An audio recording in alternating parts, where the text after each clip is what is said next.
bonjour à tous, bienvenue pour cette nouvelle édition du Club Imo, le club de l'immobilier avec notre invitée aujourd'hui, c'est Sandrine Allonnier. Bonjour. Bonjour.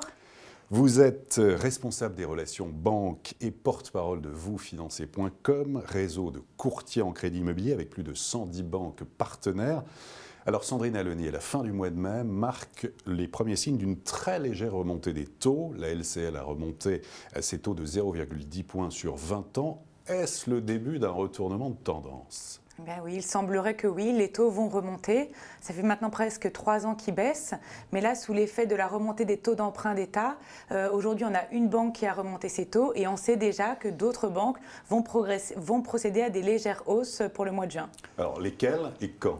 Alors, lesquels, c'est encore un peu tôt pour le dire, on va les laisser faire leurs annonces, mais il est certain qu'on va avoir un certain nombre de banques qui vont remonter leur taux dès le début du mois de juin dans des proportions de 0,10 à 0,30 points, donc ça va être une hausse assez marquée. Donc en fait, ça va avoir plutôt l'effet d'élargir les écarts et d'agrandir les écarts de taux entre les bons et les moins bons profils, puisqu'il y aura quand même toujours des possibilités de décote pour avoir des taux très bas. Alors, pour bien comprendre, pourquoi cette remontée des taux et pourquoi maintenant ?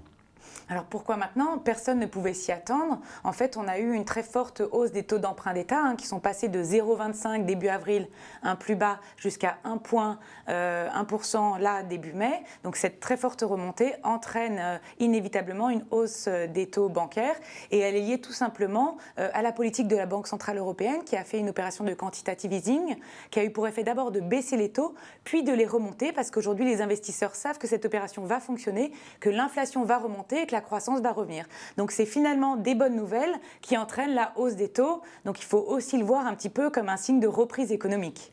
Les taux d'intérêt donc vont remonter progressivement de 0,1, 0,3 points d'ici septembre, c'est ça en fait? Oui, en fait les taux vont remonter très progressivement puisque certaines banques vont les remonter, d'autres non. Donc le taux moyen, finalement l'ensemble des taux des banques, ça va remonter très progressivement. Si on reprend par exemple ce qui s'est passé en 2011, on avait des taux qui avaient augmenté de 0,60 points en un an et pour autant 2011 ça a été une année record, on a eu 850 000 transactions immobilières. Donc même si remontée des taux il y a, elle sera progressive et elle ne va pas forcément être de nature à bloquer le marché. Qu'est-ce que cela représente quand même en termes de perte de pouvoir d'achat immobilier, ces remontées de taux de 0,1, 0,3 points? Alors pour l'instant c'est très faible puisqu'une remontée des taux de 0,1 point, ça va faire diminuer une capacité d'emprunt de 2 000 € pour une mensualité de 1 000 € par mois. Et pour rappel, on a gagné 30 000 € de capacité d'emprunt depuis 2012.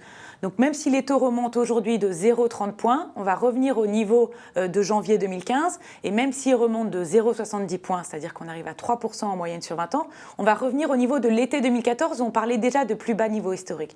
Donc je pense que c'est pas toute la question n'est pas dans la remontée des taux, mais plutôt dans la vigueur du marché immobilier. Mais ceux qui vont être pénalisés en premier, ce sont les primo-accédants. C'est certain. Ceux qui sont tout juste pour accéder au crédit et qui vont se retrouver ne pouvant pas. Oui.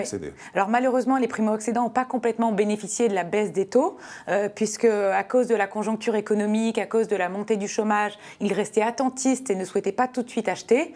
Donc là, c'est vrai que cette remontée des taux est aussi une mauvaise nouvelle. Peut-être qu'on va avoir un effet passage à l'acte d'ici l'été ou d'ici septembre. Ensuite, ce sont les primo-accédants qui vont être pénalisés. Quels sont aujourd'hui les taux fixes moyens selon les durées, concrètement ?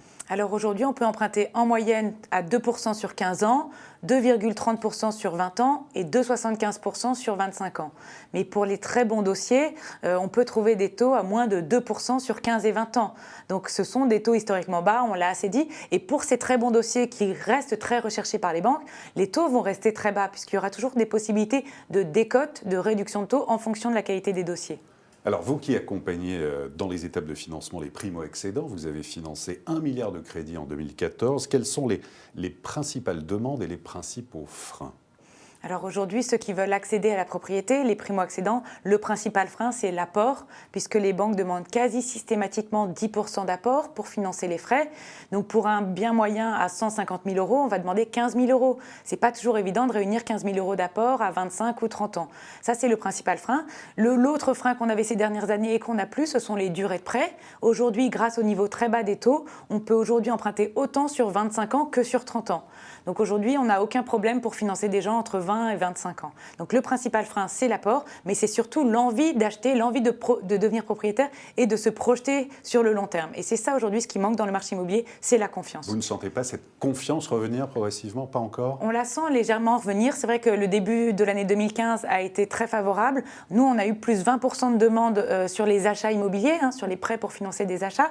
Donc c'est considérable par rapport à l'année dernière. Et si on prend les renégociations, là, on est à plus 100%. Donc on sent quand même un frémissement sur le marché immobilier, un retour de la demande. Et ce qu'on peut juste souhaiter, c'est que la hausse des taux ne vienne pas casser cette dynamique. Alors, on l'a vu aussi, dans le neuf, les investisseurs reviennent en force. Par contre, les accédants ne sont pas au rendez-vous. Est-ce que ça peut durer longtemps comme ça?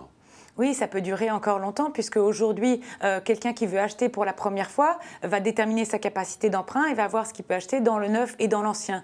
Et comme les prix ont davantage baissé dans l'ancien que dans le neuf, même avec le prêt à taux zéro qui est pourtant très avantageux, on a quand même des primo-accédants qui préfèrent aller dans l'ancien pour payer moins et pour pouvoir accéder aux biens qu'ils souhaitent. Qui peut et qui doit aujourd'hui encore renégocier son crédit immobilier? Alors là, c'est vrai que compte tenu du niveau des taux et des perspectives de remontée, c'est aujourd'hui vraiment le moment. Et aujourd'hui, globalement, tous ceux qui ont pris un crédit ces 10 dernières années à plus de 3,5%, donc ce qui concerne quasiment tous les crédits, peuvent aujourd'hui le renégocier. Puisque si on a un taux à plus de 3,5%, on va pouvoir avoir aujourd'hui 2,5% sur des durées de 10 à 15 ans, 20 ans. Et là, c'est là justement qu'on va pouvoir faire une économie très importante. Aujourd'hui, quelqu'un qui a un crédit pris en 2012 de 200 000 €, en le renégociant à 2,5% au lieu de 4,30 l'année en 2012, on va faire économiser 40 000 €. Donc vraiment, c'est le moment d'aller voir quelqu'un, de voir si on peut renégocier, puisque si les taux remontent, forcément, moins de gens seront concernés et les renégociations seront moins intéressantes. Pour terminer, en quoi faut-il être particulièrement attentif aujourd'hui quand on souhaite acheter un bien immobilier? Aujourd'hui, on reste quand même dans un marché qui est baissier, donc je pense qu'il est très important d'acheter un bien de qualité qui ne va pas perdre de valeur près des transports.